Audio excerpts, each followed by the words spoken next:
বিসমিল্লাহির রহমানির রহিম। মাননীয় সংসদ সদস্যবৃন্দ, আসসালামু আলাইকুম। ফ্যাসিবাদের নির্মমতার শিকার অসংখ্য মানুষের কান্না আর হাজারো প্রাণের আত্মত্যাগের মধ্যে দিয়ে অবশেষে আজ থেকে পুনরায় যাত্রা শুরু হতে যাচ্ছে জনগণের ভোটে জনগণের কাছে জবাবদিহিমূলক সত্যিকার অর্থে জনপ্রতিনিধিশীল জাতীয় সংসদ। বাংলাদেশের জাতীয় সংসদের রাজনীতির এই ঐতিহাসিক মুহূর্তে আমি আল্লাহর দরবারে শুকরিয়া জানাই, যার অশেষ রহমতে আমরা একটি ন্যায়ভিত্তিক গণতান্ত্রিক মানবিক বাংলাদেশ প্রতিষ্ঠার লক্ষ্যে যাত্রা শুরু করতে পেরেছি।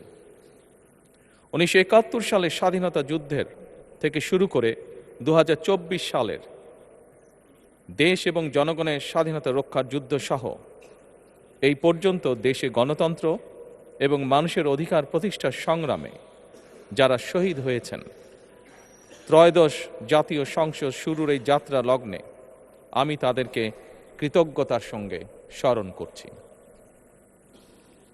এই আন্দোলন সংগ্রামে যেসব মায়েরা তাদের সন্তান হারিয়েছেন, যেসব সন্তানেরা তাদের প্রিয়জন হারিয়েছেন, যেসব পরিবার তাদের সন্তান স্বজন হারিয়েছেন, যেসব আহত মানুষকে তাদের স্বাচ্ছন্দ্যের জীবন হারাতে হয়েছে, যেসব মানুষগুলো নির্যাতন, নিপীড়ন, রাজনৈতিক হয়রানি কিংবা মিথ্যে মামলা শিকার হয়ে সর্বস্ব হারিয়েছেন, আমি তাদের সকলের অবদানকেও কৃতজ্ঞতার সঙ্গে স্মরণ করছি।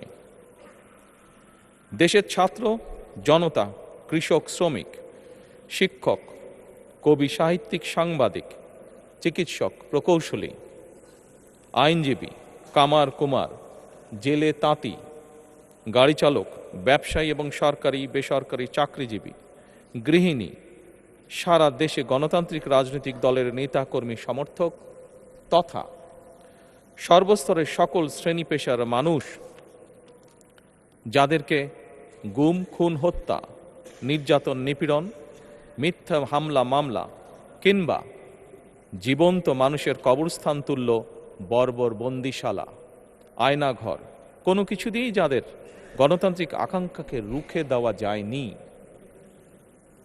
যাদের সাহসী ভূমিকায় দেশে পুনরায় গণতন্ত্র ফিরে এসেছে, আমি ত্রয়োদশ জাতীয় সংসদের এই যাত্রা লগ্নে দেশের স্বাধীনতা প্রিয় গণতান্ত্রিকামী বীর ছাত্র জনতাকে জানাই অভিনন্দন।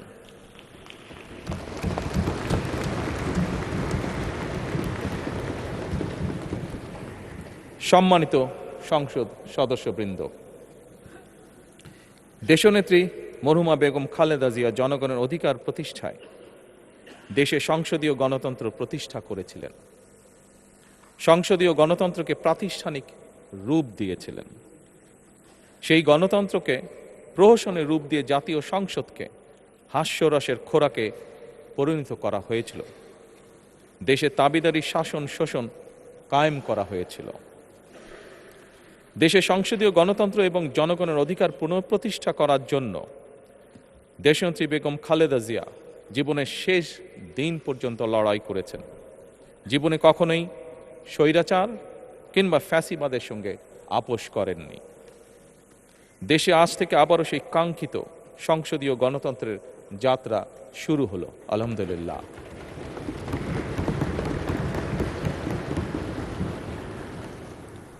সংসদীয় রাজনীতি প্রতিষ্ঠাতা খালেদা জিয়া দেশ এবং জনগণের সাফল্যে এই শুভ মুহূর্তটি দেখে যেতে পারেননি।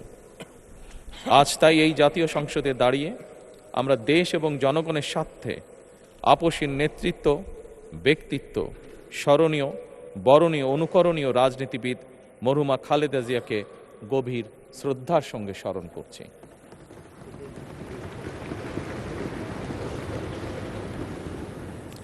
সম্মানিত সংসদ সদস্যবৃন্দ, দেশে বহুদলীয় গণতন্ত্রের প্রবক্তা এবং প্রবর্তক, স্বাধীনতার ঘোষক শহীদ প্রেসিডেন্ট জিয়াউর রহমানের একটি উক্তির কথা আপনাদের সামনে আমি স্মরণ করতে চাই। তিনি বলেছিলেন, জনগণই যদি রাজনৈতিক দল হয় তাহলে আমি সেই দলেরই আছি। অর্থাৎ ব্যক্তি কিংবা দলের স্বার্থ নয়, জনগণের স্বার্থই সবচাইতে বড়। এটাই বিএনপির রাজনীতি।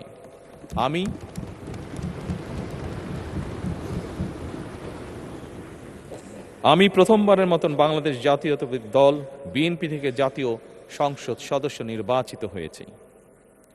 জাতীয় সংসদের সংসদীয় দলের নেতা নির্বাচিত হয়েছি। জাতীয় সংসদে দলের প্রতিনিধিত্ব করলেও প্রধানমন্ত্রী হিসাবে আমি এই জাতীয় সংসদে দেশের প্রতিনিধিত্ব করছি। দল, মত, ধর্ম, বর্ণ নির্বিশেষে দেশের জনগণের প্রতিনিধিত্ব করছি। আমার রাজনীতি দেশ এবং জনগণের স্বার্থ রক্ষা করার রাজনীতি। বিএনপির রাজনীতি জনগণের জীবন মান উন্নয়ন এবং স্বনির্ভর বাংলাদেশ গড়ার রাজনীতি। প্রতিটি পরিবারকে স্বনির্ভর করাই আমাদের রাজনীতির লক্ষ্য।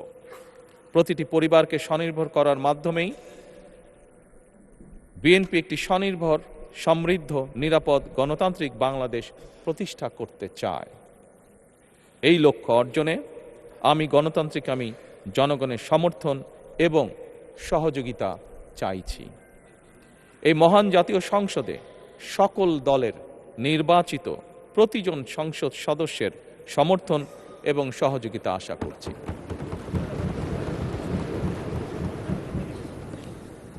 সম্মানিত সংসদ সদস্যবৃন্দ, আমি বিশ্বাস করি আমাদের দল কিংবা মত কিংবা কর্মসূচি ভিন্ন হতে পারে, কিন্তু তাবেদার মুক্ত, ফ্যাসিবাদ মুক্ত একটি স্বাধীন, সার্বভৌম, নিরাপদ, স্বনির্ভর বাংলাদেশ প্রতিষ্ঠায় আমাদের মধ্যে কোনো বিরোধ থাকতে পারে না, বিরোধ নেই। জাতীয় সংসদকে জাতীয় কর্মকাণ্ডের কেন্দ্রবিন্দু না করে বিতাড়িত ফ্যাসিস্ট সরকার জাতীয় সংসদকে অকার্যকর করে ফেলেছিল। আমরা এই মহান জাতীয় সংসদকে সকল যুক্তি, তর্ক আর জাতীয় সমস্যা সমাধানের কেন্দ্রবিন্দুতে পরিণত করতে চাই।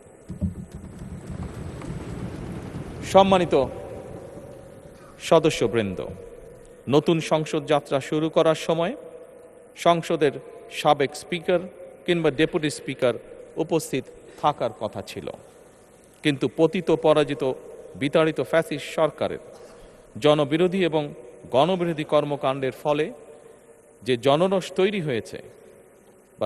তৈরি হয়েছিল তাতে এই মহান সংসদের সাবেক স্পিকার বা ডেপুটি স্পিকারকে খুঁজে পাওয়া যায়নি। তাদের কেউ কারাগারে, কেউ নিখোঁজ কিংবা কেউ পলাতক। দীর্ঘ ১.৫ দশকের ফ্যাসিবাদী এবং তাবেদারি শাসন শোষণের পর জনগণের ভোটে নির্বাচিত প্রতিনিধিদের নিয়ে আজ আমাদের এক বিশেষ পরিস্থিতিতে জাতীয় সংসদের কার্যক্রম শুরু হতে যাচ্ছে।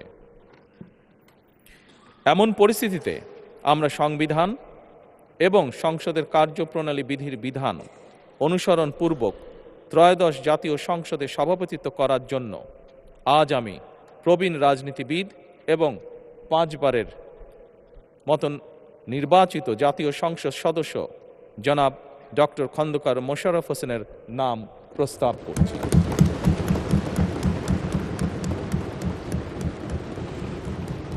সম্মানিত সংসদ সদস্যবৃন্দ, আমাদের সংসদীয় রীতিনীতির ইতিহাসে এই ধরনের পরিপ্রেক্ষিত নজিরবিহীন নয়।